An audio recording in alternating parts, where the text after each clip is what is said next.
Вівторок, 6 лютого, 9 ранку у Києві, 10 у Криму. Ви дивитеся «Заман». В студії Софія Бляєва. Доброго ранку. Україна не повинна відкривати виборчих дільниць на своїй території для голосування на виборах президента Росії 18 березня. Так вважає заступник голови Меджлісу Ільмі Умеров. На його думку, офіційний Київ не повинен загалом визнавати легітимність цих виборів через анексію Криму Росією.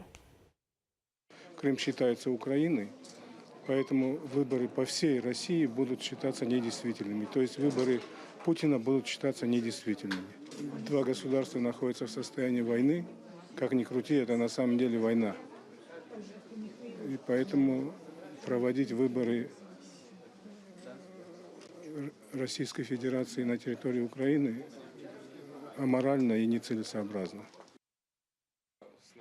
Напередодні заступник голови Меджлісу брав участь у дискусії, як звільнити бранців Кремля, яка відбулася у будинку вільної Росії у Києві. Правозахисники вважають, що міжнародні санкції проти Росії варто посилити, а також наголошують, саме зараз потрібно активізувати перемовний процес щодо звільнення політв'язнів до президентських виборів та чемпіонату світу з футболу. В Росії керманич Кремля захоче постати в образі доброго президента і цілком може звільнити українських бранців, певні правозахисники.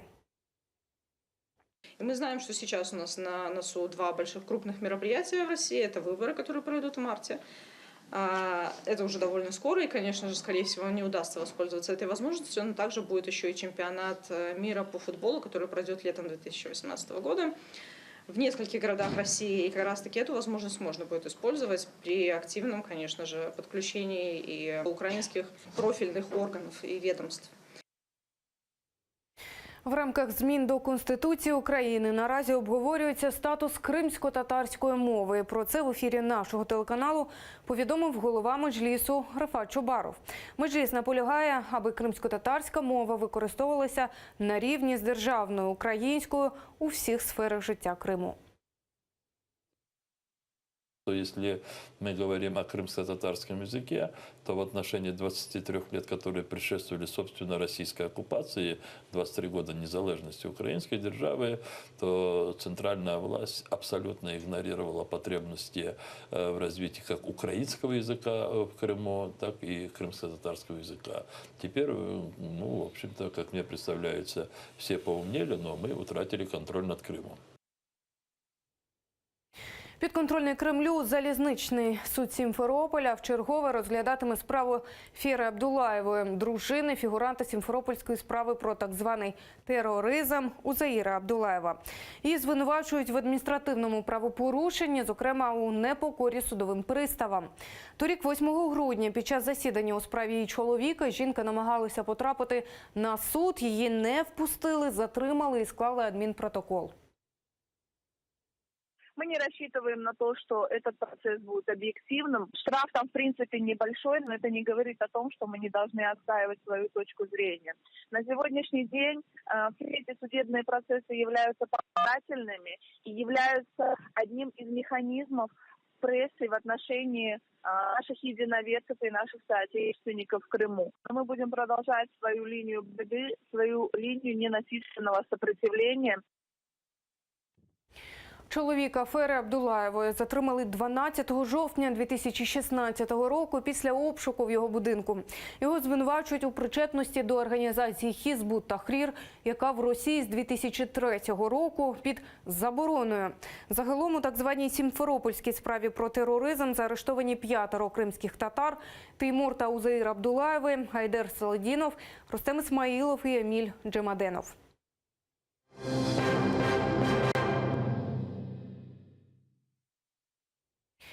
Нагадування Кремлю. Напередодні 49-го дня народження російського бранця Романа Сущенка До 8 лютого банери з його зображенням встановили навпроти посольства Російської Федерації у Києві.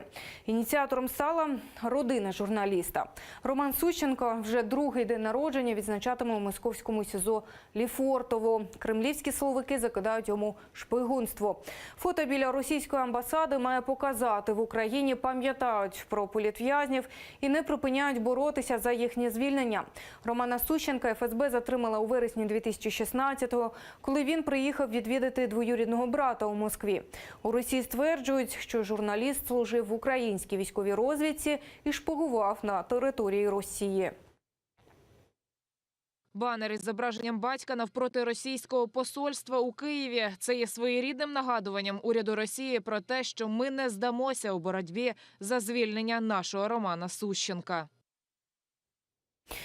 1 квітня в Росії стартує весняний призов до армії. Торкнеться він і Криму. За даними Кримської правозахисної групи, торік Росія призвала на службу рекордну кількість кримчан – 5 тисяч чоловіків. За відмову йти в армію окупанта присуджують штраф у 25 тисяч рублів і все одно змушують служити. Як можна уникнути служби в російській армії і що з цього приводу радять правозахисники, розкаже наша Вікторія Блязова. Йому 22, вже кілька років він живе у Києві. Своє ім'я хлопець просить змінити, адже в окупованому Криму його батьки. Тут навчається у виші. Якби не навчання, мав би піти служити в армію під російським триколором.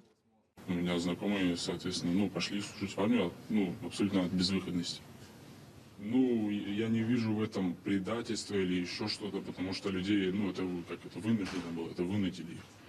Хлопець каже, від російської армії можна відкупитися. Втім, розцінка за це в середньому 150 тисяч рублів. В гривнях це 75 тисяч. Через 2 роки хлопець закінчує виш. Зізнається, не знає, чи варто повертатися до Криму. Адже за російським законодавством призовний вік до 27 років. Вообще, думаю, где-то, это время провести, но не в Крыму, пережить до 27, до призывного возраста. Там дальше вже посмотрим. Заступник координатора Кримсос Євгеній Андріюк каже, за нормами міжнародного права Крим – окупована Росією територія, і кримчани не мали б служити в російській армії. Втім, окупанти ігнорують міжнародні норми, і це змушує молодь переїжджати на материк, аби таким чином уникнути військової служби в Росії. Інший вихід – обрати альтернативну службу через релігійні переконання. Але це фактично визнання законним призов окупанта. В целом есть отдельная там история в России от таких отказов, но отказы в России – это не отказы на оккупированной территории, и поэтому, наверное, любой случай, любой человек, который будет готов на это идти, это будет первый случай, который будет сопровождаться и адвокатами, и правозащитными организациями, чтобы как можно лучше обеспечить здесь юридическую защиту.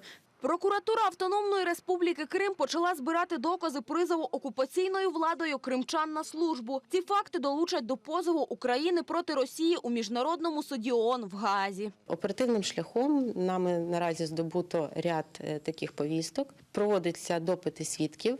Санкція статті передбачає позбавлення волі на строк від 8 до 12 років. У разі смерті особи при цьому злочині від 12 до довічного ув'язнення. Голова Меджлісу Рефат Чубаров каже, попри те, що кримські татари не мають залишати Крим, не варто йти в російську армію. Альтернативним варіантом може бути навчання чи робота на материковій Україні. Ми знаємо, що там відбувається в російській армії. Ми знаємо, що їх багатьох відправляють в такі регіони, де йде війна. Тут ми готові при кожному індивідуальному випадку з батьками вступати в певний діалог, аби допомогти конкретній дитині, конкретному юнаку уникнути служби в окупаційній армії.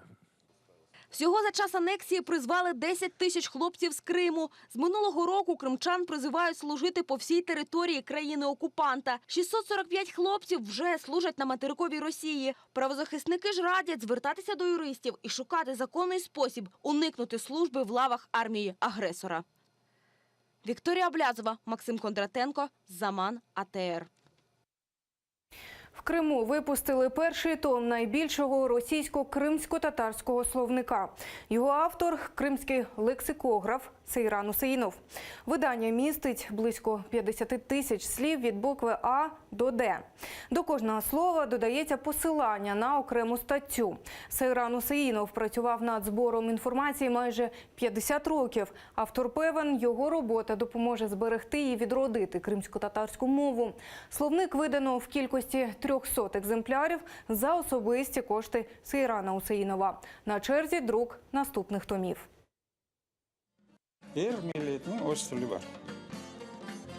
У кожного народу є своя мова. Якщо ми втратимо свою мову, зникнемо як народ, втратимо історію. Ми втратимо власне обличчя, і говорити про батьківщину і спадщину вже немає сенсу. Результат – асиміляція.